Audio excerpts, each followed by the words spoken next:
kuna wakati vijana hufuata mkumbo wa uhalifu kwa ushabiki. Ninatambua kwamba vijana wengi waliokamatwa na kushtakiwa kwa makosa ya uhaini hawakujua wanachokifanya. Nikiwa mama na mlezi wa taifa hili, ninavyoelekeza vyombo vya sheria na hasa ofisi ya mkurugenzi wa mashtaka kuangalia kiwango cha makosa yaliyofanywa na vijana wetu. Kwa wale ambao wanaonekana walifuata mkumbo na hawakudhamiria kufanya uhalifu, wawafutie makosa yao.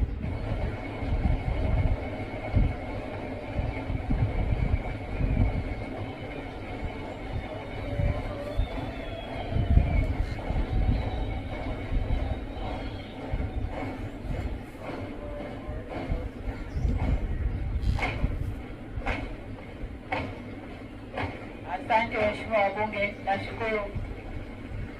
Waheshimiwa wabunge, ukiangalia klipu zile za maandamano, unaona kabisa kuna vijana ambao waliingia kwa kufuata mkumbo, wanaimba kwa kufuata ushabiki, hawakuwa wanajua wanalolifanya.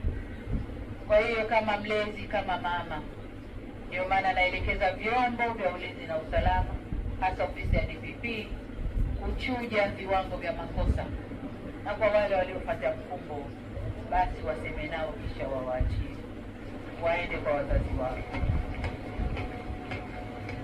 Natoa msamaha huo kwa sababu hata maneno ya Mwenyezi Mungu katika kitabu cha Luka sura ya 23 mstari wa 34 yanasema, na hapa na nukuu, Yesu akasema, Baba uwasamehe kwa kuwa hawajui watendalo.